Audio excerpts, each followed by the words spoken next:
Chegamos agora ao quinto painel da nossa programação para encerrar as programações desta tarde.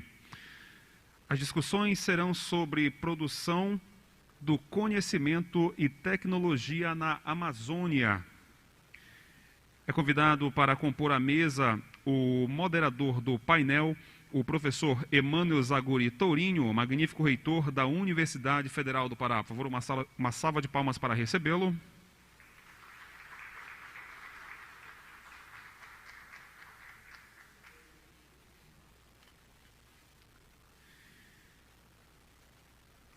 É também convidada para subir ao palco, na condição de debatedora, a senhora Lucimar Souza, diretora adjunta de Desenvolvimento Territorial do IPAM, o Instituto de Pesquisas da Amazônia. Por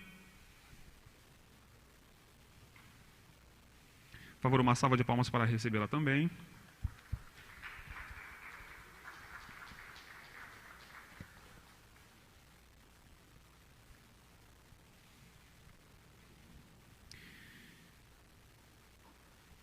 Também serão debatedores deste painel o professor Silvio Puga, magnífico reitor da Universidade Federal do Amazonas, que participará de forma remota, e também o senhor Carlos Nobre, cientista e especialista no estudo de mudanças climáticas, que também participará de forma remota.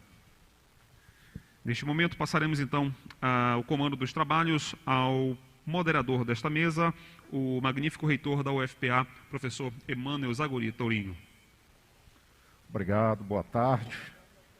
Eu agradeço muito o convite para organizar este painel e dou as boas-vindas aos nossos palestrantes. Professora Lucimar Souza, do Instituto de Pesquisas da Amazônia, meu amigo reitor Silvio Puga, da Universidade Federal do Amazonas, e o professor Carlos Nobre, do Instituto Nacional de Pesquisas Espaciais. O painel trata, como já dito, sobre a produção de conhecimento e de tecnologias, portanto, aqui falaremos um pouco sobre o papel da academia e da área de pesquisa, não é, no tratamento das questões relativas ao desenvolvimento da Amazônia. Todos os palestrantes, né, atuam com destaque nessa área de produção de conhecimento e de interação contínua com a realidade regional. O que eles nos trarão são informações essenciais para pensar alternativas para o desenvolvimento da Amazônia com aproveitamento sustentável das suas riquezas naturais e com conquistas sociais para os povos que aqui vivem. O que nós ouvimos hoje pela manhã, nas mesas iniciais deste encontro, nos retrata um razoável consenso sobre 3 pontos. Primeiro, a necessidade de investir em desenvolvimento sustentável na Amazônia. Segundo, a importância dos povos tradicionais da Amazônia, os verdadeiros guardiães da floresta. E terceiro, o papel da academia na sustentação de iniciativas de desenvolvimento para a região. Esse painel, ou este painel que iniciaremos agora, ele, num certo sentido, reforça esses consensos. Mas ele provavelmente chamará a atenção mais para 2 digamos, premissas, não é, que aos que estão na academia parecem fundamentais. Uma primeira é de que, na Amazônia, não há vazio demográfico. Nos seus espaços vivem povos tradicionais, com culturas próprias e com visões próprias sobre o que deve ser o seu futuro. Este não é um território para o qual podem ser concebidas atividades econômicas com as mesmas referências de outras regiões ou de outros países. A conservação da floresta é um imperativo de partida e simplesmente não há conservação da floresta sem os povos tradicionais que aqui vivem. Como muito bem apontou já de manhã o embaixador Inácio Ibáñez, não é? Que mencionava a importância desta premissa. E não há conservação da floresta sem a garantia dos direitos dos povos que vivem nas florestas. O Dr. Marcos Madureira mencionava na sua abertura que o que é ilegal não pode ser aceito, não é? Mas nós ainda não chegamos a esse estágio de garantir, né, que não aconteçam ilegalidades e que não sejam desrespeitados os direitos das populações tradicionais. Então, este é um desafio. Uma segunda premissa é de que, na Amazônia, além de não haver um vazio demográfico, não há um vazio científico ou intelectual. As universidades e institutos de pesquisa que estão sediados na Amazônia trabalham na fronteira do conhecimento, em diálogo competente com a ciência nacional e internacional, ainda que tendo como objetos, fundamentalmente, questões da realidade local.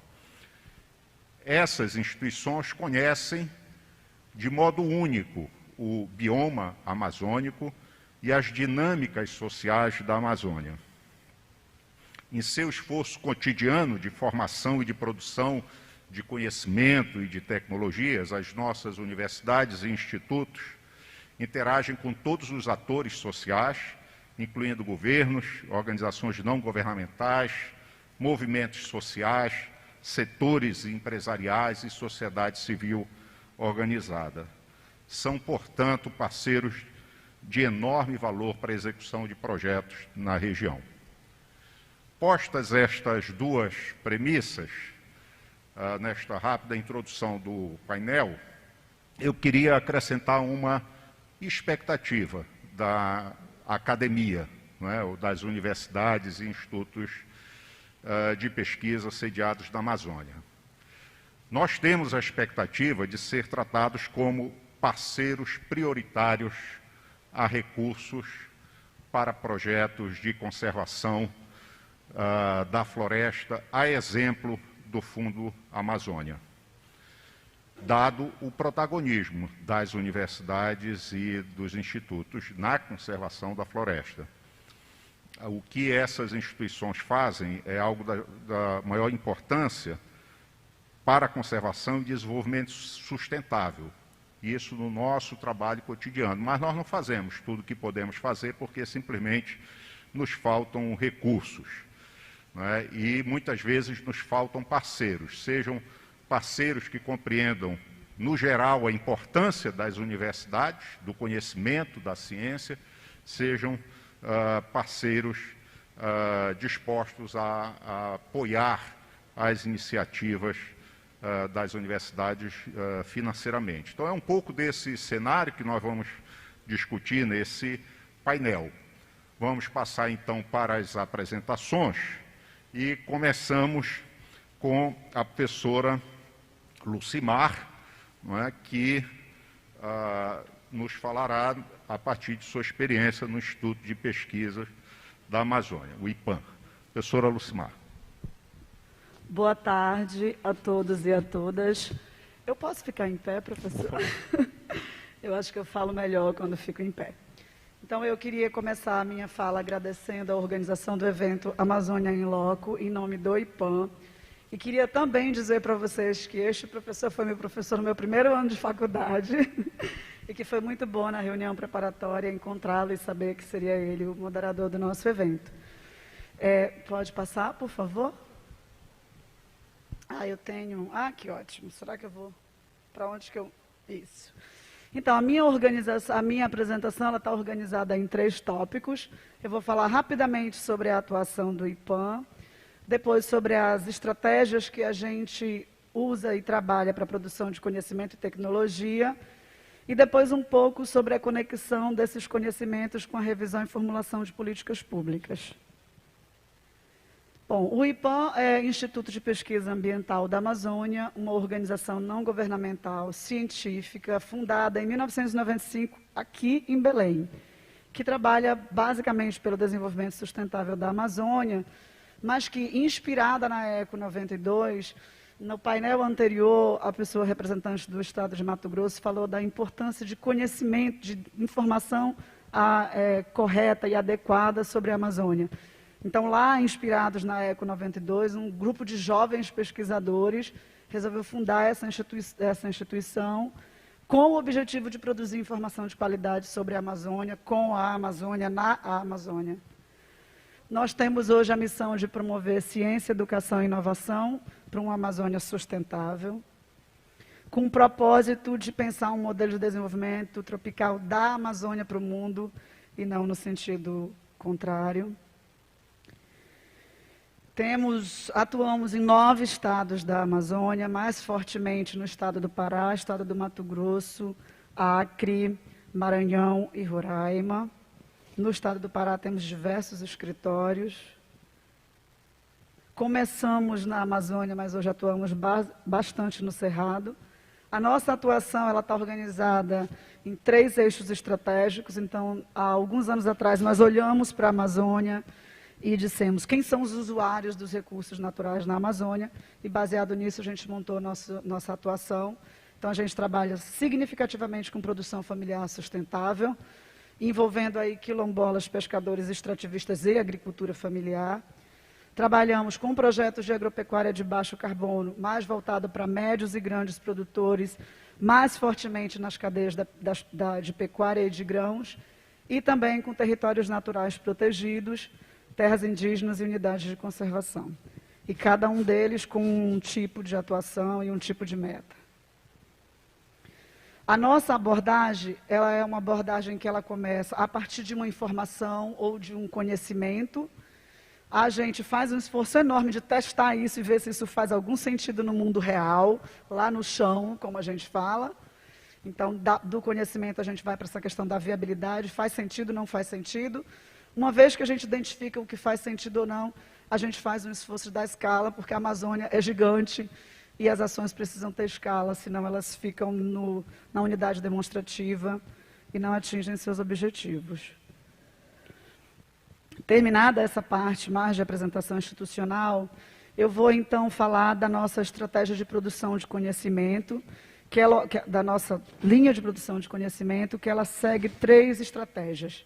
A gente tem uma diretoria de ciências que faz muita produção de conhecimento científico nos moldes muito tradicionais da academia, mas a gente também tem um grupo do qual eu faço parte, mais fortemente, que trabalha muito com a produção de conhecimento através de iniciativa de monitoramento participativo envolvendo diretamente os usuários dos recursos naturais, e também uma outra forma de produção de conhecimento mais ligada à tecnologia, também feita em conjunto com as populações. E aí eu espero passar por isso. Na parte de conhecimento científico, hoje o IPAM trabalha com serviços ecossistêmicos, populações resilientes, ordenamento territorial e uso da terra e economia do uso da terra. Eu trouxe aqui alguns exemplos de pesquisas ligadas à produção de conhecimento científico, mas não vou me deter nelas aqui, porque é muito trabalho. Temos aí, nessa parte de conhecimento científico, uma produção significativa de artigos, de livros e de notas técnicas. E aí temos também uma outra forma de produção de conhecimento científico, que é envolvendo as populações locais. E aí, nesse tipo de iniciativa, a gente tem que ter uma flexibilidade que é, ao chegar para trabalhar com uma população ou num determinado território, a gente leva na nossa cabeça os nossos indicadores, mas tem que ter um tempo de, junto com essa população, a partir do que nós estamos nos propondo a fazer, definir junto com eles o que eles querem monitorar. E isso é longo, isso é complexo, isso é trabalhoso e tem que ter paciência para fazer. Então, eu trouxe aqui alguns exemplos de projetos nossos, onde nós, junto com os usuários da área de várzea, na região de Santarém, em áreas de assentamentos, sentamos juntos com as comunidades e dissemos assim, ao final deste projeto, o que para vocês seriam indicadores de sucesso da iniciativa? como que a gente vai monitorar junto esses indicadores para que vocês possam, no final, dizer se essa iniciativa ela teve sucesso do ponto de vista de vocês ou não. Porque a gente, às vezes, vai com um objetivo que é, por exemplo, redução de desmatamento, a gente quer olhar isso, mas para aquela população isso não é um indicador de sucesso. Eles querem olhar se a renda deles aumentou, ou se a participação dos filhos deles aumentou nas atividades rurais. Então, a gente tem esse esforço de fazer esse encontro de expectativas e perspectivas também. Na produção de conhecimento e tecnologia em conjunto, a gente faz várias coisas, gente, desde como vender melhor numa feira, ou como produzir mais cacau, mas eu trouxe duas iniciativas porque elas estão muito ligadas à questão dessa tecnologia digital. A gente tem um aplicativo chamado Tô no Mapa, que não foi feito só pelo IPAM, foi feito por um conjunto de instituições, que a partir de um trabalho com populações tradicionais, a gente pensou nesse aplicativo em que uma pessoa que está numa comunidade tradicional que nunca foi identificada, ela com o celular, ela baixa o aplicativo e ela produz um mapa da área dela ou da área daquela comunidade como uma ferramenta de para registrar essas áreas de populações tradicionais que não constam nos dados oficiais do governo. E aí, num exercício muito rápido, usando esse aplicativo no Goiás, em parceria com os nossos parceiros aí, o ISPN, rapidamente, assim, verificou-se em 5 oficinas que os dados mapeados pelas famílias eram infinitamente superiores aos dados oficiais do governo. Então, essa é uma ferramenta que está disponível, ela é gratuita e que tem sido muito demandada recentemente, até por um projeto de restauro florestal. As pessoas nos procuraram vendo se pode usar essa ferramenta. Um outro exemplo disso é o Alerta Clima Indígena, é um outro aplicativo também de uso gratuito, construído também com um conjunto de parceiros e com as populações indígenas, para mapear focos de calor, focos de queimada, focos de desmatamento, risco de seca dentro das terras indígenas. E ele também é uma ferramenta usada pelos indígenas, majoritariamente, que baixaram, porque todo mundo agora tem os seus celulares, e que com isso, quando tem algum acidente, quando tem alguma queimada, eles registram, marcam a área, e isso sobe para uma base e serve como sistema de alerta. Então, essa é uma outra forma também de produção de conhecimento e tecnologia. A gente faz um esforço muito grande de produção de conhecimento, mas também faz um esforço muito grande de conexão desse conhecimento com a formulação de políticas públicas ou revisão das políticas que já existem. Eu trouxe 2 exemplos aqui para falar para vocês. No primeiro exemplo, a gente, mais ou menos por volta dos anos 2000, junto com a FASE, junto com as FETAGs da Amazônia, com a FVPP e um outro grupo de movimentos sociais, ajudou a desenhar a primeira iniciativa que pensava pagamento por serviços ambientais para a produção familiar na Amazônia, que era um projeto chamado Proambiente. Isso foi lá no início dos anos 2000. O Proambiente, ele iniciou-se uma implantação no campo, ele teve um problema de descontinuidade, mas a gente manteve esse conceito como algo que precisava ser testado no chão. Em 2012, através de um projeto chamado Assentamentos Sustentáveis na Amazônia, financiado pelo Fundo Amazônia, executado pelo IPAM em parceria com a FVPP e o INCRA, nós implantamos no estado do Pará uma experiência de pagamento por serviços ambientais envolvendo 3 municípios e 350 famílias. Acompanhamos essa experiência por 5 anos, monitorando os índices de redução do desmatamento, geração de renda, um conjunto de indicadores. E, por causa da nossa atuação na coalizão Brasil, Floresta e Clima, nós fomos convidados para compor um grupo de trabalho que ajudou, que contribuiu com a criação da Lei Nacional de PSA, aprovada em janeiro desse ano. E foi por causa da nossa experiência lá na ponta que uma pessoa do IPAM foi destacada para fazer esse trabalho aí na contribuição da Lei Nacional de PSA.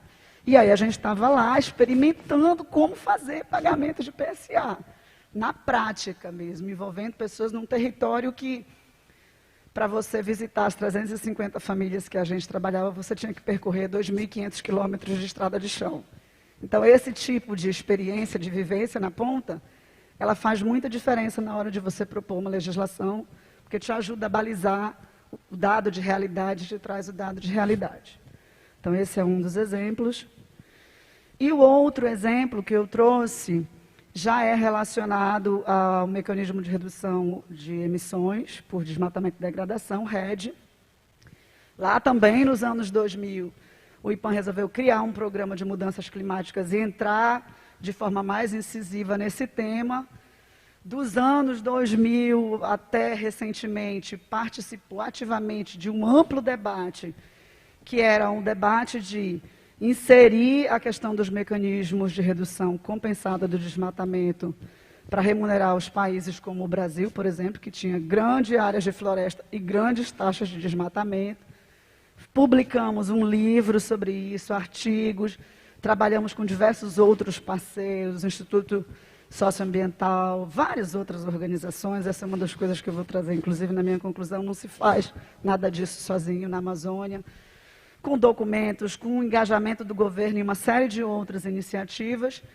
E aí também ajudamos com a contribuição da formulação da Política Nacional de Mudanças Climáticas, participamos na CONARED e recentemente fizemos um trabalho, já nos anos mais recentes, com os estados, e especificamente aqui eu trouxe o caso do estado do Maranhão e do estado de Roraima, que recentemente elaboraram os seus marcos regulatórios para participar desses esforços do recebimento de instrumentos de redução de compensação pelos esforços para redução das taxas de desmatamento.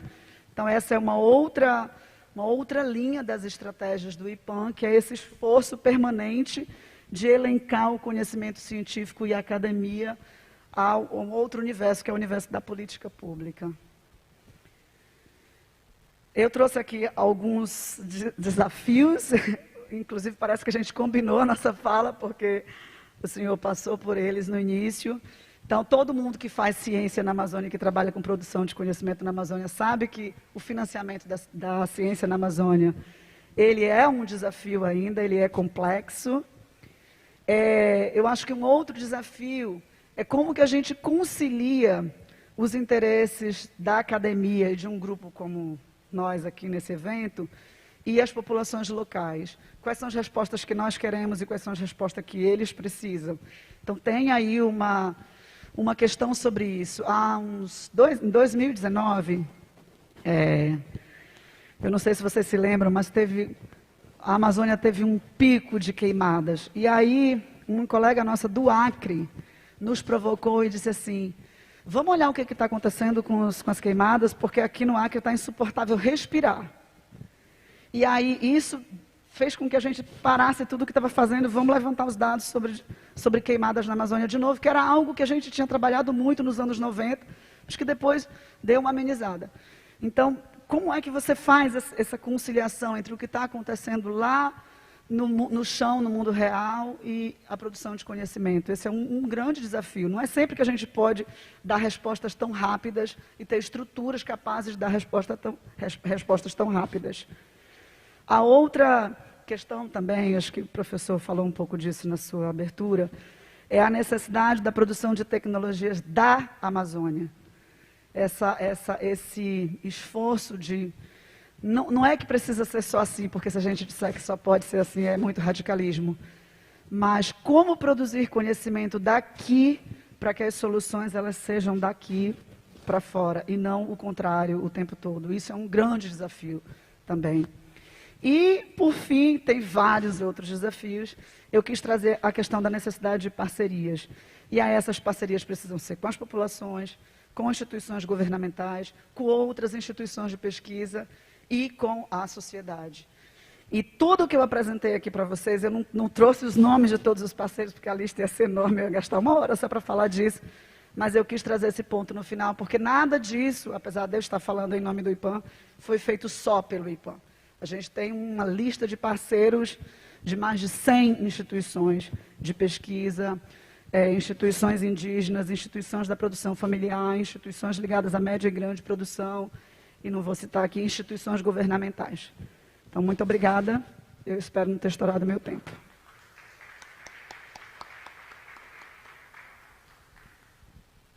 Muito obrigado, professora Lucimar. Como o nosso tempo já está bastante avançado, nós vamos ouvir as 3 apresentações e deixamos para fazer perguntas ao final, tá certo? Então, passamos agora para o reitor Silvio Pulga, da Universidade Federal do Amazonas. Muito obrigado, reitor Tourinho, demais participantes. Eu quero agradecer o convite e dizer da nossa satisfação participar do evento. Nossa apresentação foi encaminhada à coordenação e imagino que em alguns instantes será postada na tela atrás dos senhores.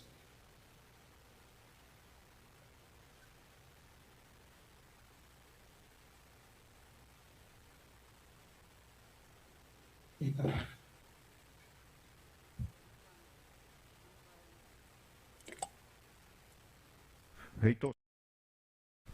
Oi, pois não, reitor Tourinho. Eu sugiro que você comece já a falar e daqui a pouco eu imagino que teremos a projeção. Tá bem? Pois não, reitor. Sem problema. Obrigado. Sem problema. Então, muito obrigado. Muito obrigado. Eu vou começar, então, falando sobre um projeto que nós temos.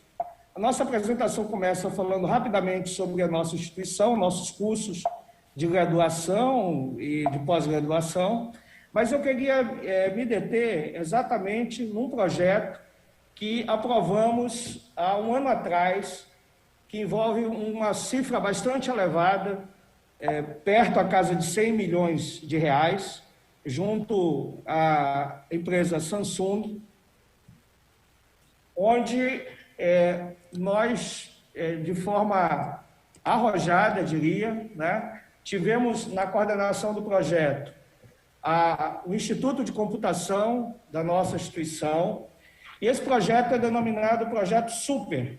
E por que Projeto Super? Porque ele tem um diferencial que entendemos ser importante nesse processo.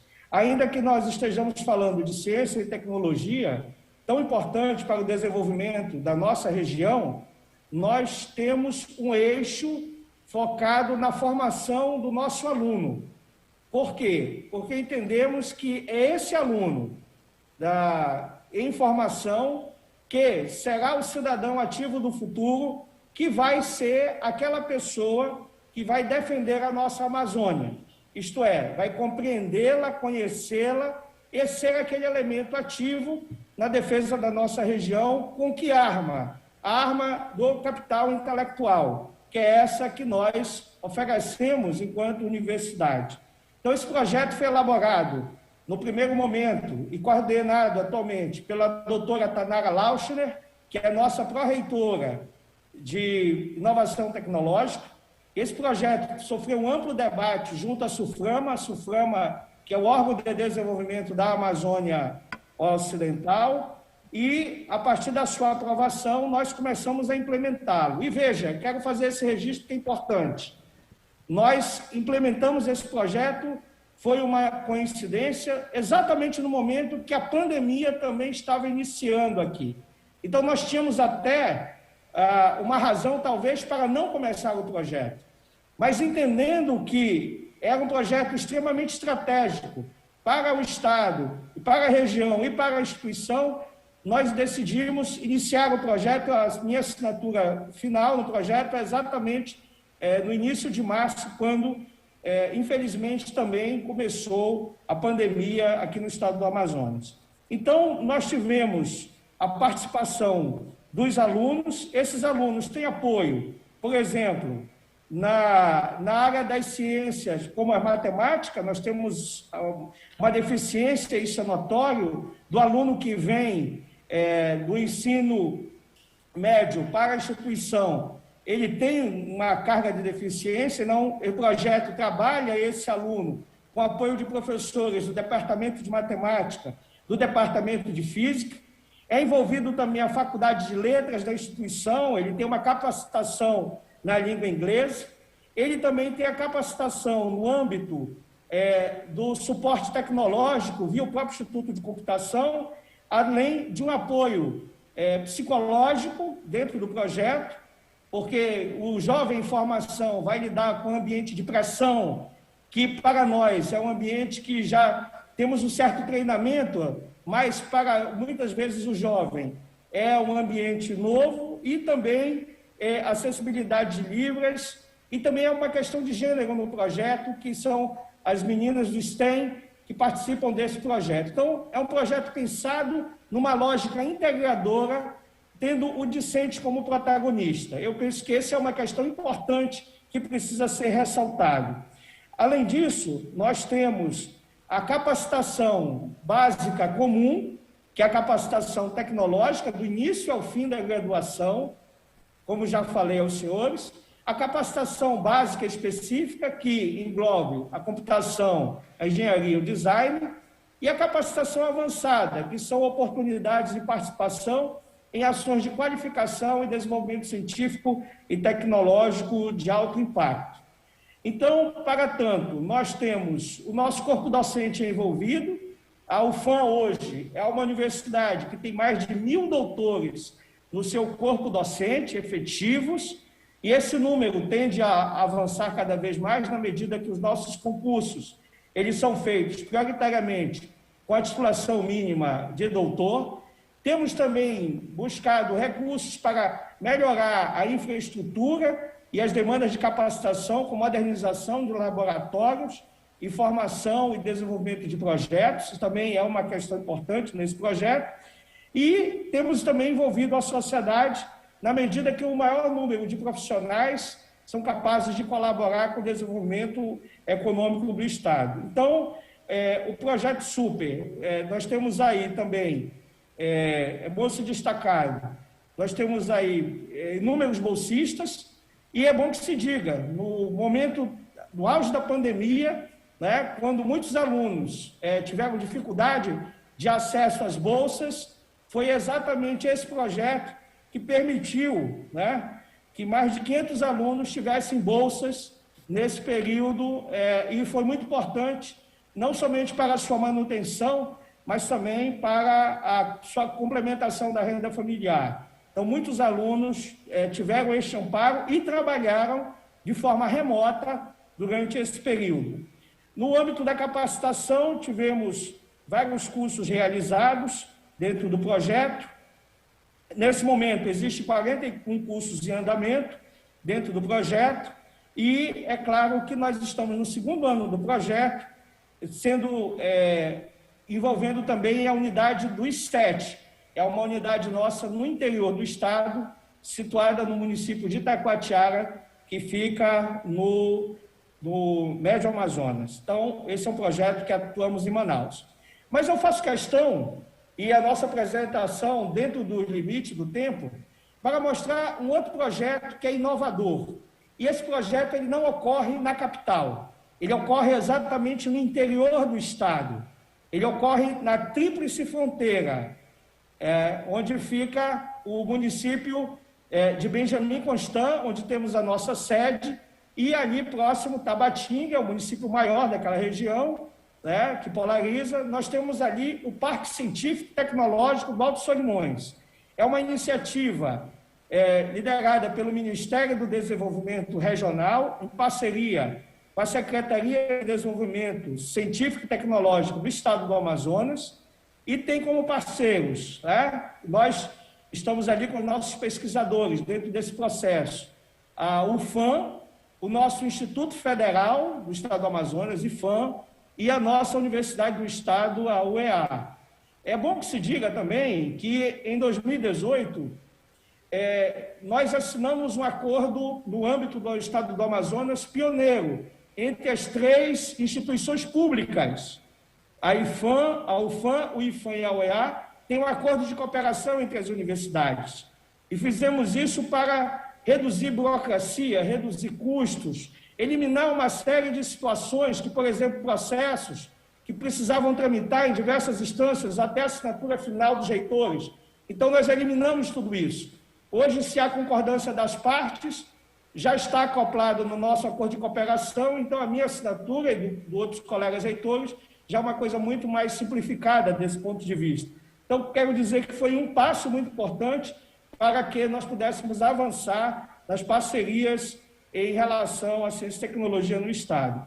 Esse projeto no Alto Solimões, ele congrega pesquisadores e professores e técnicos das referidas instituições.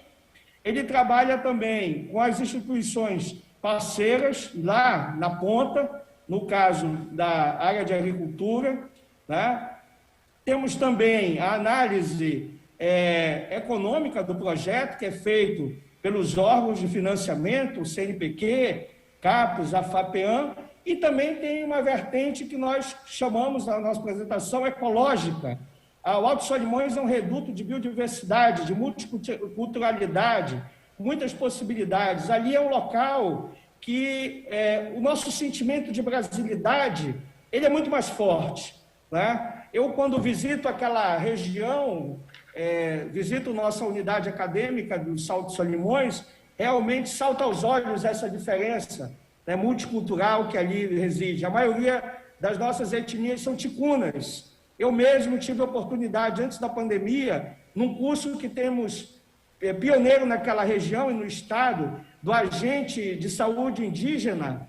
Nós formamos mais de 500 agentes indígenas de saúde. Eu fiz a colação, uma colação diferenciada, evidentemente, mas foi uma festa muito bonita que nós fizemos com as etnias. A maioria são ticunas, não são exclusivos, mas a maioria desses agentes indígenas que formamos em parceria com o Ministério da Saúde na época são ticunas, que é a maioria da população indígena daquela região, né?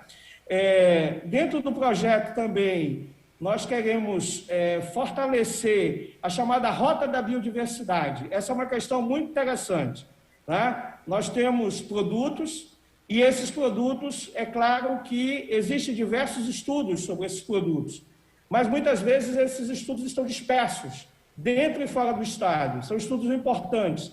Então, a ideia é criar a chamada Rota da Biodiversidade, fazendo com que esses estudiosos tenham essa condição de fazer a maior interação e, conhecendo esses projetos, a gente possa ter maior eficiência no final.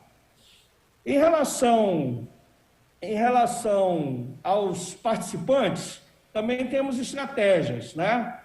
Nós somos da academia, mas o que é que esperamos do setor governo, né? Uma governança colaborativa, buscando a maior qualificação de profissionais de setor público presente na região. Isso é uma questão. E também a articulação transfronteiriça, por estarmos numa região que temos ali Colômbia e Peru. No âmbito do setor privado, fortalecer e atrair agentes econômicos para a diversificação da matriz econômica local, com foco na bioeconomia.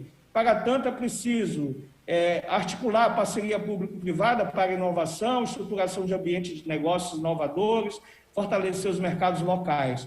Em relação às organizações de base, há também a expectativa de fortalecer essa ação visando a inovação ao longo da cadeia de valor e expansão do mercado justo, né? Como cooperativas englobando conceitos de inovação na gestão, produção, comercialização, incorporar tecnologias ou produtos e processos de organização de base. E, por fim, em relação a esses parceiros dessa hélice, também se coloca a questão dos investimentos, do banco de investimentos, trazer investimento adequado para a região com sustentabilidade ambiental. Entre as metas do programa, eu já estou finalizando a minha fala, esse projeto ele propõe, né, um seminário internacional para articulação territorial, elementos de instituições de ciência e tecnologia, com produtos, empresas, setor público, a definição, a implantação de uma incubadora tecnológica também, importante, a estruturação e oferta de cursos para a formação de técnicos e especialistas, a estruturação de negócios populares, de base tecnológica e aceleração dos empreendimentos já existentes e a implantação do núcleo de inovação e transferência tecnológica. Eu gostaria, então, de finalizar a minha fala dizendo que hoje nossa instituição ela passa por um processo de transformação em relação aos projetos que antes eram focados e destinados à capital. Nós estamos mudando esse foco. Hoje, quando nós buscamos recursos, nós priorizamos o interior, as nossas unidades acadêmicas do interior, porque entendemos que a Zona Franca de Manaus ela é importante para o desenvolvimento do Amazonas, mas ela sozinha, ela não vai fazer esse processo ao longo dos próximos anos. Então, nós entendemos que o futuro econômico e social do nosso Estado está presente no nosso exterior. Então, temos buscado levar o maior número de contribuição para as nossas unidades acadêmicas do interior. Reitor Tourinho, eu quero agradecer a oportunidade ao meu amigo Emmanuel Tourinho, reitor da Universidade Federal do Pará, agradeço a oportunidade e dizer que estamos muito honrados de estarmos aqui nesse seminário. Muito obrigado.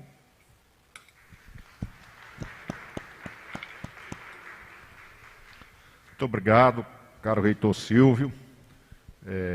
Passamos agora à apresentação do professor Carlos Nobre, do Instituto Nacional de Pesquisas Espaciais.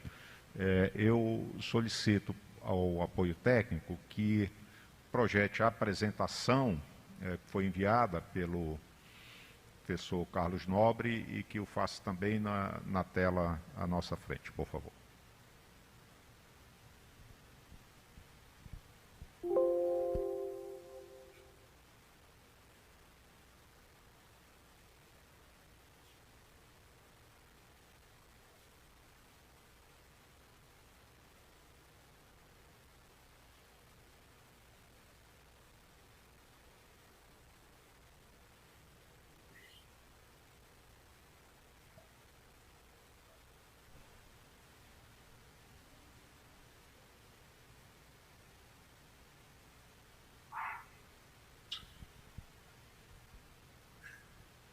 Professor Tourinho, se o senhor quiser, eu posso fazer compartilhamento de tela, se quiser. Eu tenho a apresentação aqui.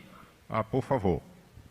Por favor. Porque eu vi que a apresentação do professor Puga também não apareceu. Então, acho que está um problema aí. Isso. Posso fazer compartilhamento de tela? Não. Por favor.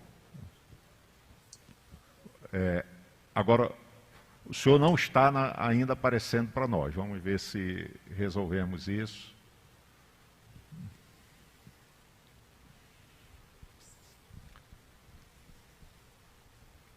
Vocês estão vendo a tela? Não.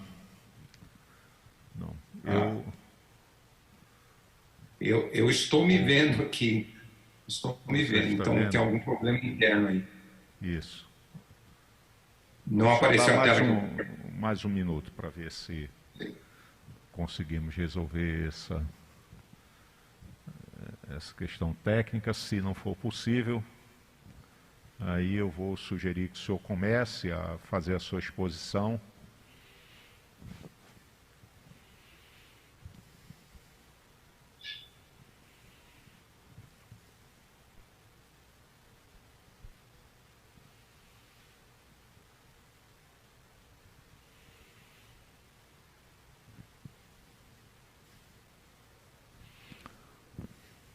Opa, agora a sua tela está, a sua apresentação está projetada. Perfeito. Eu posso começar? Pode sim, por favor.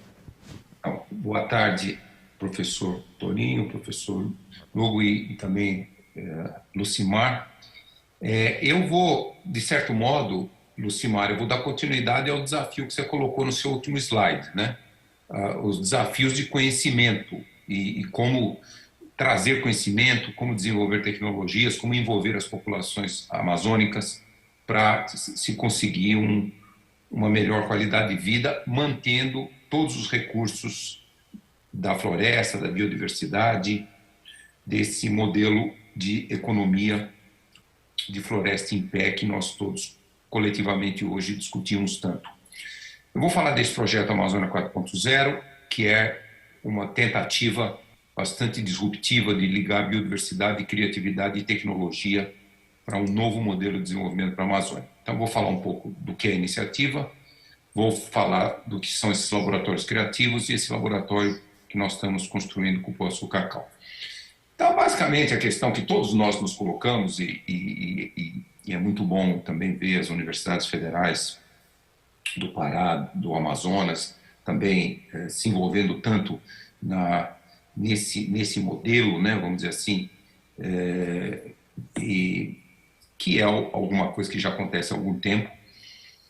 Se nós podemos realmente ter um modelo de desenvolvimento econômico com desmatamento e degradação florestal zero na Amazônia, que nós não conseguimos até agora, não conseguimos. Então, o que nós chamamos de primeira via é essa política que o Brasil vem liderando nos países amazônicos de proteção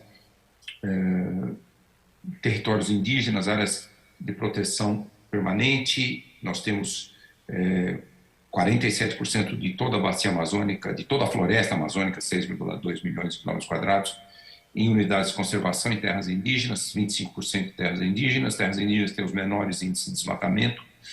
Então, essa é uma maneira certamente muito acertada de desenvolver.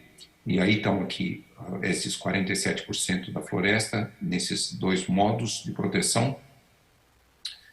Mas, desde as décadas de 70, nós, de fato, lançamos, o Brasil começou, os outros países amazônicos seguiram, o que eu chamo a segunda via, né? É uma ênfase em exploração intensiva dos recursos naturais e que não via nenhum valor na floresta. A floresta era visto como um obstáculo ao desenvolvimento. Ainda é visto como um obstáculo ao desenvolvimento porque esse modelo continua muito intenso ainda em toda a Amazônia, mas principalmente na Amazônia brasileira.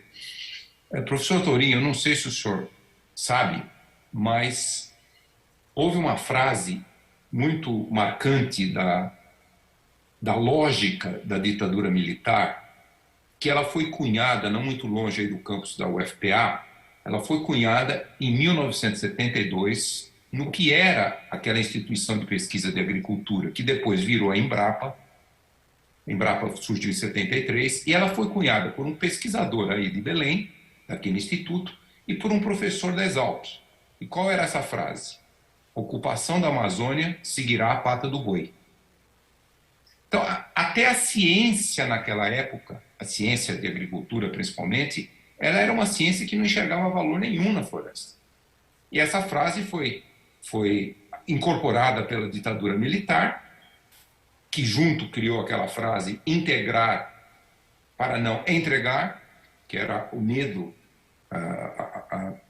completamente sem sentido, sem base, de que perderíamos a soberania, países estrangeiros, Estados Unidos tinham uma ambição, e aquele foi o modelo de infraestrutura, de pecuária, principalmente pecuária, agricultura, que dominou e ainda domina, né? Infelizmente, esse é o modelo que domina vamos dizer assim, a mudança dos usos da terra na Amazônia até hoje. Por mais que se hoje hajam muitas empresas falando em sustentabilidade da cadeia da agropecuária, mas o MAP Biomas mostrou, o IPAM faz parte do MAP Biomas, que em 2019 e 2020, 95% dos desmatamentos foram ilegais, 45% foram grilagem de terras públicas. Então é só para dizer, esse é o modelo que levou a esse...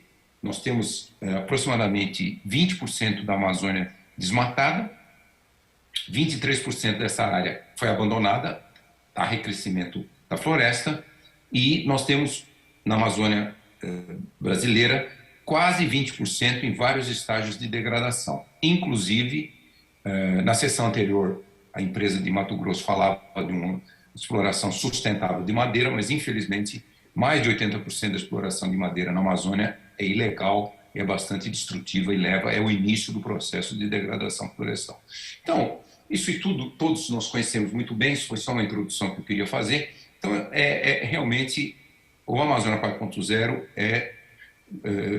como tentar mostrar que é possível agregar valor localmente, trazendo inovações da indústria 4.0, conservação ambiental, valorização dos conhecimentos locais, das populações indígenas, quilombolas, ribeirinhos, etc.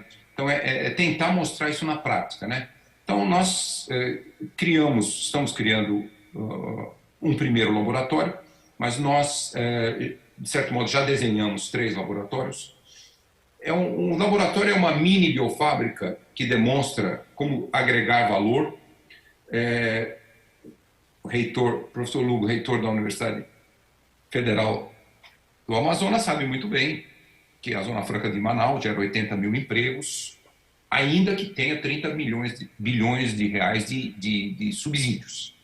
Mas industrialização é que gera empregos de classe média. Então, é importante realmente trazer essa ideia. Esse é um desafio que eu faço do CIMAR também para o IPAM. Nós precisamos trazer modernas tecnologias, combinar com os conhecimentos tradicionais e gerar bioindustrialização na Amazônia. Bioindustrialização dos produtos da floresta, dos ecossistemas terrestres, aquáticos, e não necessariamente só de indústrias de outros produtos. Então, essa é um pouco a ideia desses laboratórios que eu falei. E nós já fizemos o desenho do laboratório Cupuaçu Cacau, que estamos construindo, finalizando a construção. Já desenhamos um laboratório para a cadeia da castanha. Esse laboratório da castanha, por exemplo, há 22 produtos que você pode fazer da castanha. Já desenhamos um também para recursos genômicos, um laboratório para levar para o campo, para as florestas, sequenciadores genômicos com imenso potencial econômico que os recursos genéticos têm no século XXI. E estamos também já iniciando o desenvolvimento do desenho, o desenho de laboratório para óleos de produtos da Amazônia, castanha, buriti, patauá e tucumã, e também, logicamente, também de açaí.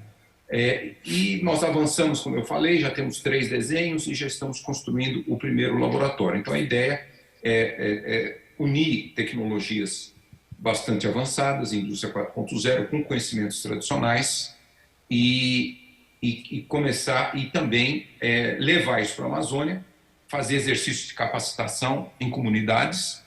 Isso é um pouco, Lucimar, o desafio que você coloca muito bem, que não é possível só tentar trazer essas coisas de fora, é preciso envolver as comunidades, capacitá-las, aprender com elas. Então, esse projeto tem todos esses desafios que nós vamos também, como o IPAM fez com vários dos seus projetos, ir para o campo e tentar mostrar que é possível com essas tecnologias modernas. A Lucimar também falou, os indígenas já têm celular, já podem abaixar esses vários produtos que o IPAM e os parceiros desenvolveram sobre o que está acontecendo com a floresta, o fogo, o desmatamento, tudo, a ilegalidade.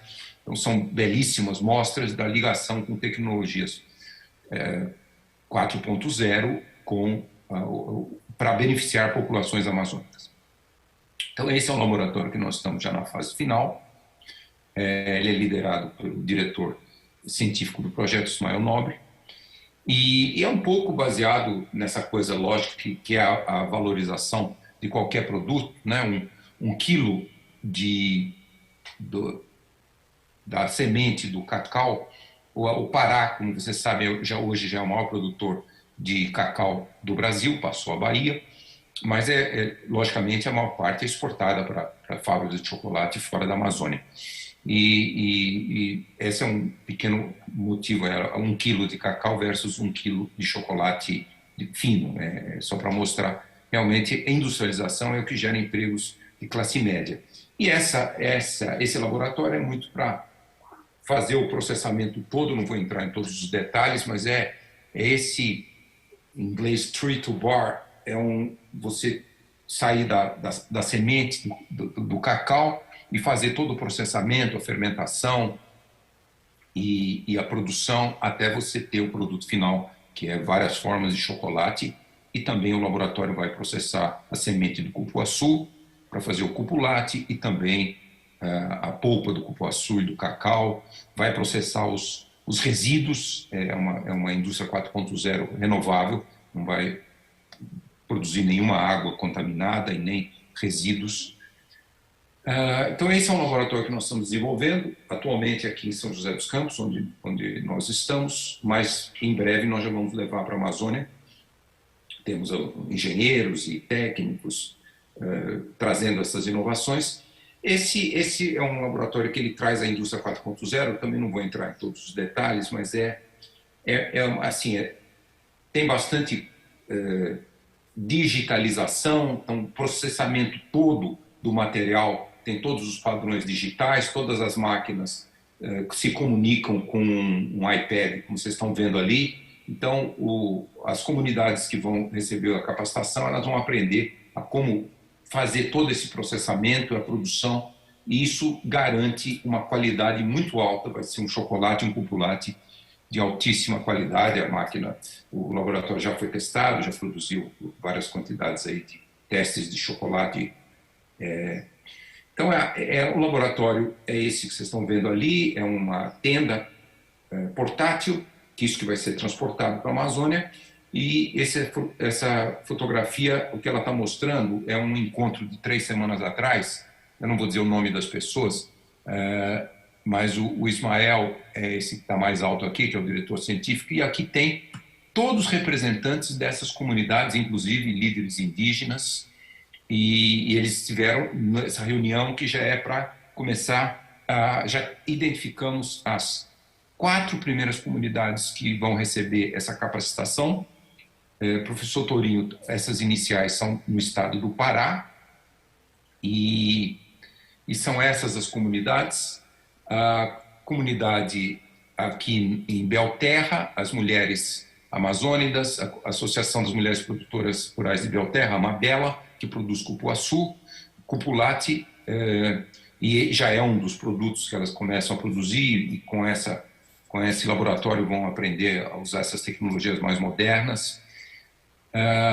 O outro é comunidade quilombola Mojumiri, agro-silvicultores desse quilombo comercializam frutos de cacau, várias empresas também compram cacau e fazem chocolate, e ribeirinhos do Baixo Rio Acará. Então essas duas são no Baixo Tocantins, e também ribeirinhos do Rio Acará são produtores de cacau, já fermentam o cacau e vendem o cacau fermentado.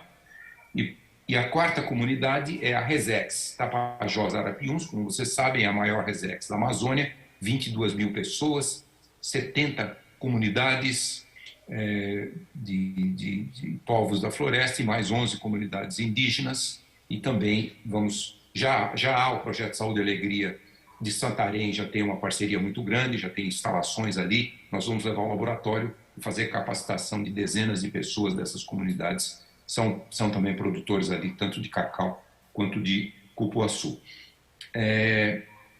Então, essas comunidades já foram engajadas, já estão todas preparadas para receber os exercícios de capacitação.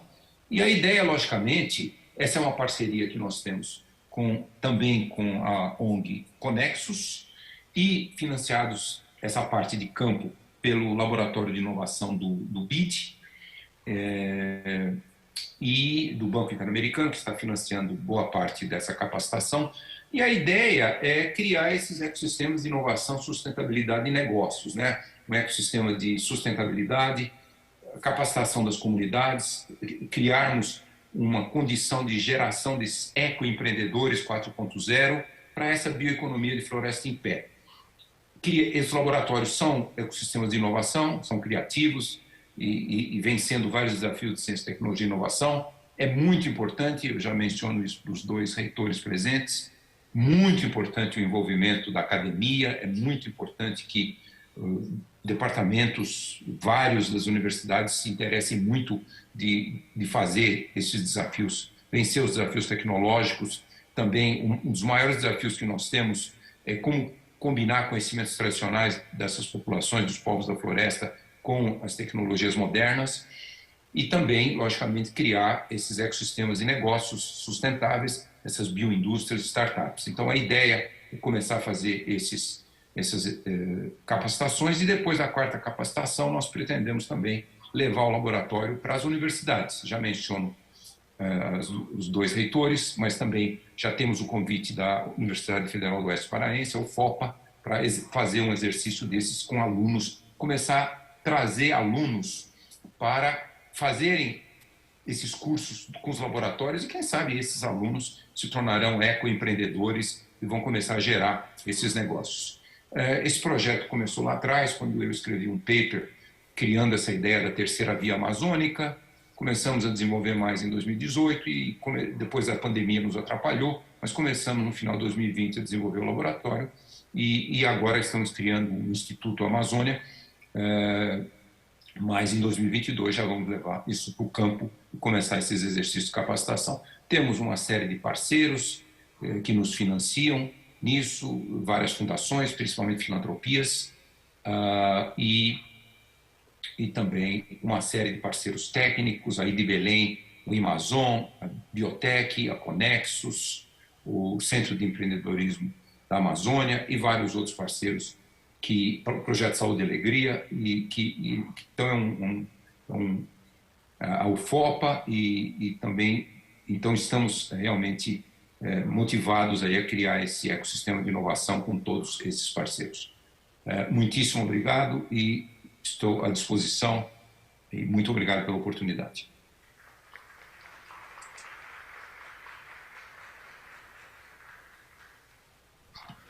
Muito obrigado, professor Carlos Nobre. Temos agora um tempinho para perguntas. Eu vou começar aqui pela professora Lucimar. Recebemos aqui o que não é exatamente uma pergunta, mas acho que merece seu comentário, encaminhado por Paulo Sérgio Galvão. Ele diz que sugere que você inclua entre os desafios a transformação de políticas de governo em políticas de Estado, de forma que não ocorra interrupção de propostas relevantes como o Proambiente do ano 2000. Você pode comentar? Bom, primeiro eu agradeço o comentário e eu acho que esse é um sonho de todos os brasileiros, em todos os níveis, né? Tanto no nível municipal, quanto nos níveis estaduais, quanto no nível federal. É que as boas políticas e os bons programas, eles sejam políticas de Estado e não de gestões, né? E esse fenômeno, sinceramente, eu já dialoguei com muitos amigos de outros países e eu não sei como que isso acontece nos outros países. Eu vou até sair daqui com essa pergunta para refletir um pouco sobre isso. Mas no Brasil, isso é um fenômeno que acontece não só nos municípios. Então, sim, isso é um desafio da nossa sociedade. Eu não poderia concordar mais. Obrigado. Eu diria até que temos um anterior, que é garantir que todas as belas declarações sobre projetos para a Amazônia, que virem efetivamente políticas, seja do que forem, porque em muitos casos nós temos declarações que são muito positivas, mas que não chegam a se transformar em políticas públicas. Acho que se transforma, eventualmente algumas são descontinuadas. Reitor Silvio, você mencionou o projeto da UFAM, que é uma universidade, como todas na Amazônia, uma universidade multicamp, né, e interiorizada, tem camp em vários municípios, Coari, Parintins, Benjamim, Constant, Humaitá e Itacoatiara. Esses projetos, essa interiorização das nossas universidades, ela começa com a formação de professores, né, nos vários municípios, nas várias mesorregiões, mas hoje há uma expectativa de que essas presenças das universidades se convertam em plataformas de projetos de inovação e ativação de processos econômicos sustentáveis, não é? Você mencionou a criação de um parque tecnológico, não é? Em Benjamim Constant. Eu gostaria de ouvir um pouco mais sobre isso, né? Sobre essa experiência e a possibilidade de ela gerar um modelo para que esse processo de interiorização efetivamente se transforme em um projeto de múltiplas plataformas voltadas, né, à sustentação científica de iniciativas de desenvolvimento sustentável. Obrigado, reitor Tourinho, pela pergunta. Bom, primeiro contextualizar que nossa unidade acadêmica de Benjamin Constant está numa área que, tradicionalmente, o Estado brasileiro fez a sua ocupação pela via da defesa. Nós temos a presença militar muito forte na fronteira e foi a estratégia do Estado brasileiro ao longo dos anos. Agora entendemos que essa nova estratégia de ocupação do Estado brasileiro naquela região é pela via da educação. Então nós temos ali a nossa unidade em Benjamin Constant, o Instituto Federal tem a sua unidade em Tabatinga, assim como a Universidade do Estado tem a sua unidade em Tabatinga. Para que as pessoas que nos veem entendam, Tabatinga é um município, vamos chamar, polo do Alto Solimões. Se chega de avião, o aeroporto é um aeroporto internacional e avião de grande porte pode pousar nesse aeroporto. Para chegar em Benjamin Constant, nós vamos até o porto e de lá pegamos uma lancha rápida, conhecida na região como voadeira, e lá no Alto Solimões chamam de baleeira. Então se atravessa por meia hora o rio Solimões e se chega no município de Benjamin Constant. Ali no município, a UFAM, ela se instalou a partir de base do antigo projeto Rondon, que existia naquele município. Quando o projeto, então, foi concluindo, aquelas estruturas ali ficaram e, há mais de 20 anos, a universidade, então, ela ficou nessas estruturas e criou ali seu campo avançado, para depois criar a sua unidade acadêmica permanente. Nós chamamos ali o nosso instituto de Instituto Natureza e Cultura. Então, olha só, o nome, a sua denominação lá atrás, tem tudo a ver com aquele local. Natureza está dentro de um bioma altamente diferenciado. E cultura, nós temos ali um multiculturalismo impressionante por conta de toda aquela região. Mas qual foi o nosso entendimento? Era que era exatamente na linha que o professor Nobre colocou, quer dizer, como nós vamos gerar para aquelas pessoas, além do conhecimento que transmitimos, emprego e renda. Então, esse é o desafio numa região tão diversa.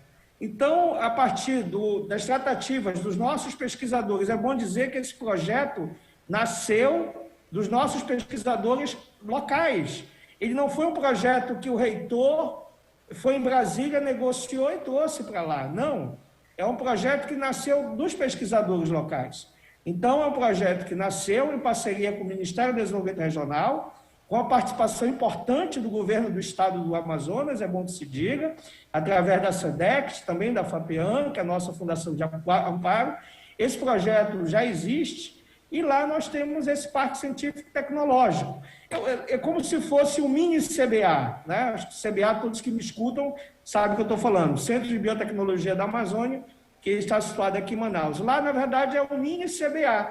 Com uma diferença, você não vai construir grandes estruturas. Você vai, a partir do conhecimento já acumulado, local, né? Fazer exatamente um pouco na direção do que o professor Nobre mostrou. O professor Nobre mostrou estruturas para a região de baixo custo, pelo que eu vi na apresentação dele, né, de baixo custo, mas que são factíveis serem transportadas para qualquer lugar dentro da região. Então, na verdade, você precisa qualificar aquelas pessoas, né, porque o insumo existe, o cacau existe, o cupuaçu existe. São produtos regionais de grande aderência dentro da região e fora da região. Mas o que é que você precisa? Capacitar aquelas pessoas de forma que elas tenham o uso daquele produto, transformando, né, num produto que possa chegar na prateleira, em qualquer lugar do mundo, dentro de todas as condições aceitáveis para aquele uso. Então, professor Tourinho, eu acho que a sua pergunta é muito importante, e dizer que essa experiência nossa é uma experiência que pensamos sim replicar para outras unidades acadêmicas do nosso exterior. Muito obrigado. Obrigado, reitor Silvio.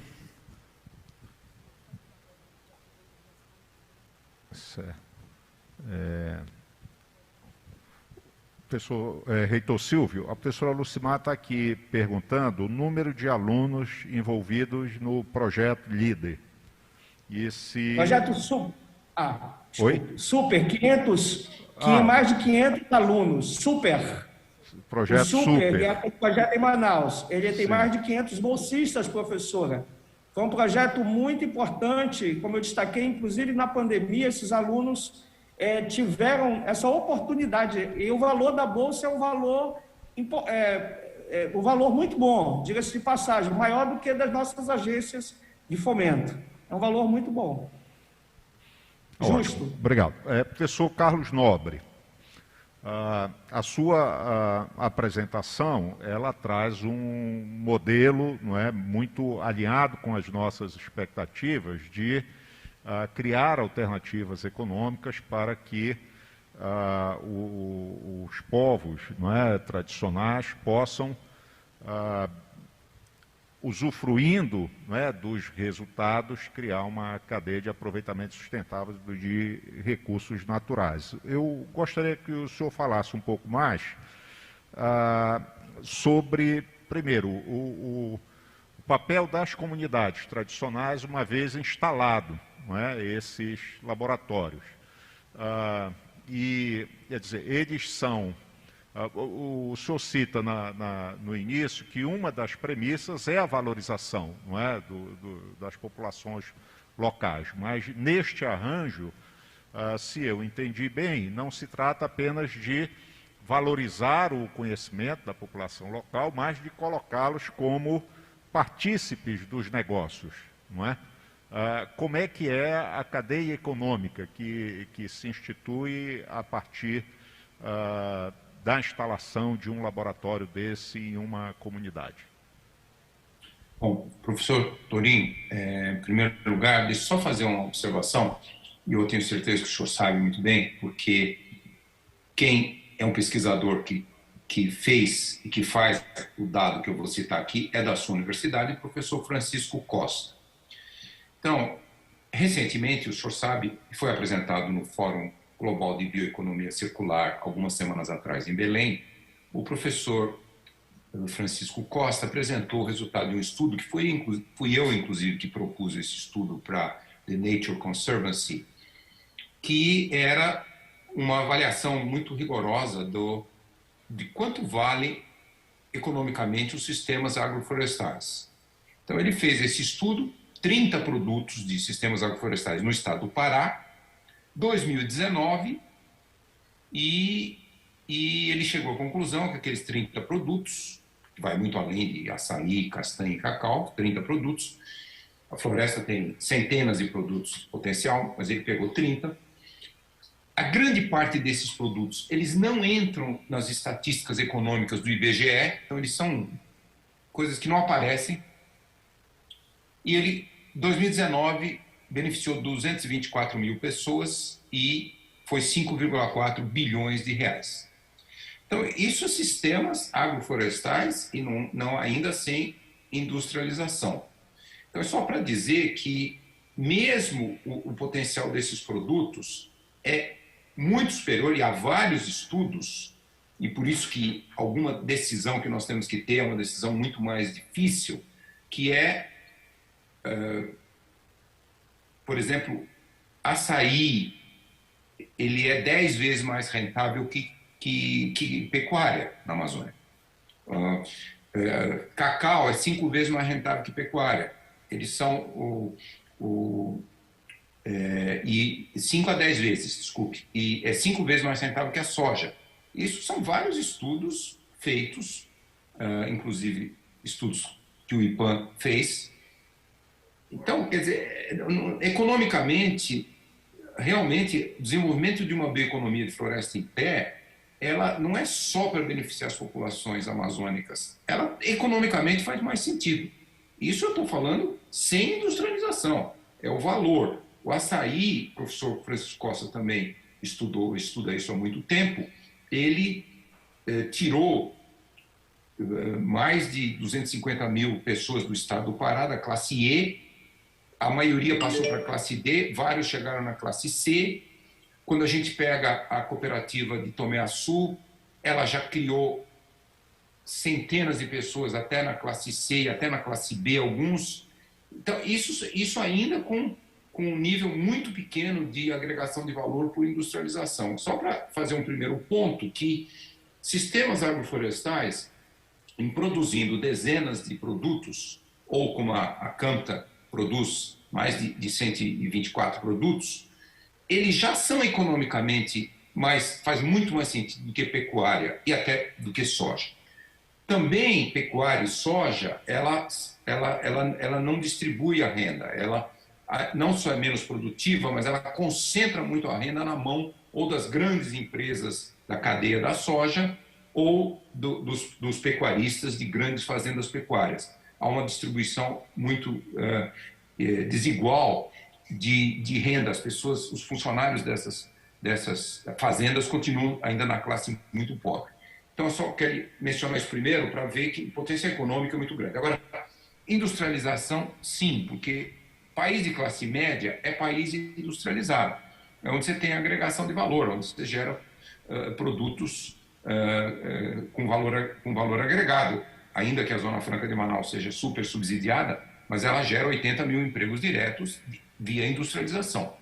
Então, os laboratórios, professor, eles não são as fábricas, eles são portáteis. Eles são... nós vamos, em cada comunidade, passar lá alguns meses, no mínimo 2 meses, para dar uma mega capacitação, e nós estamos trazendo a Conexus, nós estamos trazendo o Banco Interamericano, e a ideia é atrair muito outros capitais, grupos de financiamento. Já levei essas ideias para esses 3 bancos que criaram o Conselho da Amazônia, o Bradesco, o Itaú e o Santander. Era importante que outros bancos, o banco que mais financia essas ações na Amazônia é o Banco do Brasil. Quer dizer, é criar um ambiente em que uma cooperativa dessas comunidades, a Associação Amabela de Belterra, etc., elas possam criar uma fábrica, uma biofábrica, que, como o senhor percebeu, não é muito caro, não são coisas gigantescas, mas realmente, e ali essas fábricas gerarão empregos industrializados, agregação de valor, essas cooperativas vão ter uma rentabilidade, um rendimento muito maior, e começa a levar uma cadeia produtiva, que você tem que ter startups que vão fazer rastreabilidade, você tem que ter startups que vão, por exemplo, montar uma biofábrica numa comunidade, ou numa cidade, ou numa vila. Então, esse ecossistema de inovação, esse é um grande desafio. Esse não por isso que esses experimentos de laboratórios, eles são experimentos iniciais, e nós torcemos muito para que haja um interesse importante. E uma outra coisa que vale a pena também mencionar, como o senhor sabe muito bem, o reitor da Federal do Amazonas sabe muito bem, há décadas existe um fenômeno de urbanização amazônica. Pequenas cidades perdem a população, e a população, pensando que as grandes cidades ela vai ter uma qualidade de vida maior, e o IDH de grandes populações de Manaus e Belém é muito baixo. Então, tem índices de pobreza muito acentuados. Então, você desenvolver uma bioeconomia descentralizada é uma possibilidade também de manter empregos melhores distribuídos amplamente, né? Esses estudos que o IPAM faz, eles vão todos nessa direção, como você criar uma condição econômica dessas populações ficarem protegendo as florestas em toda a Amazônia. Então, esses são desafios, e é muito importante. Eu até já convidei o professor Francisco Costa para que ele arrume 1 ou 2 alunos para fazer mestrado ou doutorado, agora acompanhando a implementação desses cursos de capacitação, esses 4 cursos iniciais que faremos em 2022, nessas 4 comunidades no estado do Pará, para que realmente possamos gerar conhecimento também em como transformar essas comunidades em empreendedores dessas bioindústrias, biofábricas. Então, esses são desafios vários que nós temos que atuar. Nós estamos também buscando recursos agora para construir para a cadeia da castanha. Como eu falei, são 22 produtos que são derivados do processamento da castanha. Então, esses são grandes desafios ainda e certamente contaremos muito com o apoio das universidades dos estados amazônicos para começar a gerar grande interesse no seu corpo docente e também no corpo discente para que nós criemos aí um universo, um ecossistema de ecoempreendedores, né? Essencial para nós atendermos todos os objetivos da COP26, do Acordo de Paris, do Acordo de Biodiversidade, é criar essa industrialização de uma bioeconomia de floresta em pé. Muito obrigado, professor Carlos Nobre. Sem dúvida, o potencial econômico de iniciativas dessa natureza é enorme e a construção dessas soluções ela é mais complexa do que pode parecer à primeira vista, embora seja absolutamente viável construir essas soluções. Uma preocupação que eu acho que permanece para o debate é exatamente esse, quer dizer, qual será o papel nesta economia dos povos tradicionais, porque a internalização para as comunidades locais, não é, dos ganhos dessas inovações econômicas é essencial para que elas sejam bem-sucedidas e por aquilo que falamos que diferencia a realidade da Amazônia. Sem uma solução, não é, que gere, que converta esses benefícios em benefícios para as comunidades locais, não tem como manter a floresta em pé, não é? Ou seja, não nos basta ter plantas industriais que processem o cacau da Amazônia e transformem em chocolate. Se isto for feito, não é, às custas de manter as populações que ocupam esses espaços em uma condição de extrema vulnerabilidade social e econômica, nós não teremos encontrado uma solução, embora tenhamos possivelmente encontrado maneiras de gerar riquezas, não é? Mas, enfim, é um tema complexo. Nós temos, de fato, vários pesquisadores, o professor Francisco é um deles que tem debatido muito isso no Núcleo de Altos Estudos Amazônicos da Universidade Federal do Pará, e temos na universidade vários grupos que trabalham na construção dessas soluções, também interagindo diretamente com comunidades, com povos tradicionais aqui da Amazônia. Eu tenho mais um conjunto de perguntas, mas uma solicitação também para ser breve na conclusão do nosso painel. Então, eu vou fazer só mais uma pergunta à professora Lucimar, que foi uma pergunta do Juarez. Ele indaga como o IPAM pensa a várzea. Há alguma estratégia para produzir grãos no intervalo entre uma vazante e uma enchente? Olha que pergunta complexa. Grãos na várzea, a gente nunca discutiu sobre isso. A várzea, não só ela tem uma influência das águas muito grande, mas ela tem um conjunto de atividades produtivas que é muito distinta da produção de grãos. E ela tem uma inteligência da população tradicional de várzea que nunca levou os grãos. Algumas vezes já se discutiu, baseado nos modelos orientais da produção do arroz irrigado, por exemplo, já se chegou a levantar essa possibilidade. O IPAM nunca trabalhou com esse tema e as áreas de várzea onde nós atuamos, a gente também nunca recebeu nenhuma demanda das populações de ocupação das áreas de várzea de pensar os grãos como uma opção de uso e ocupação e geração de renda desse território. Uma atividade que a gente poderia considerar que ela, a priori, não faria muito sentido na área de várzea, mas que as populações trabalham, é a pecuária. A pecuária, eles fazem um esforço muito grande de transporte do rebanho quando o rio enche, levam para as áreas altas, como eles falam, e quando o rio baixa, trazem esse rebanho de volta para perto do seu domicílio, das suas casas, mas grãos, pelo menos na área de várzea do estado do Pará, que é onde a gente tem uma atuação mais significativa, não há essa demanda e, portanto, a gente não tem esse debate, fazendo uma análise mais de trazer a ciência para esse debate, que seria, no caso, o nosso papel. Tem um outro conjunto enorme de atividades produtivas, de pesca, da criação de peixe, de outros sistemas produtivos, que aí são, sim, a melhoria desses sistemas, a industrialização do pescado, elas são demandas trazidas pelas populações. Mas esse tema especificamente, não. Obrigado, professora Lucimar.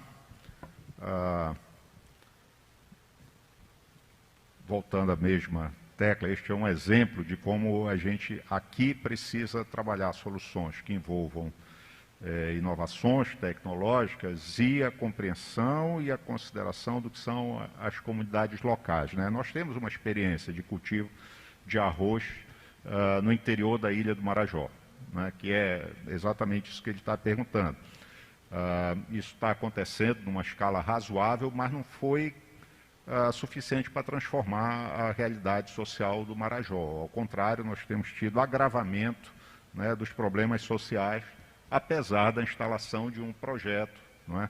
Então, esse é o dilema que vivemos na região. Mas, enfim, eu acho que tivemos, neste painel, provocações bem interessantes, né, que se juntam às que tivemos nos painéis anteriores do encontro. Mais uma vez, agradeço muito, não é, o convite e a participação de todos no painel, professora Lucimar, reitor Silva, professor Carlos Nobre.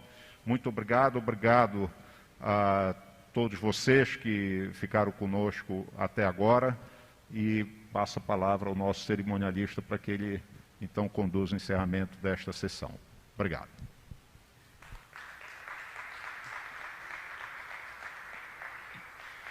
Nós aqui agradecemos, professor Tourinho, agradecemos ao senhor e a todos os participantes deste painel, a professora que também esteve presente e aos demais que participaram de forma remota.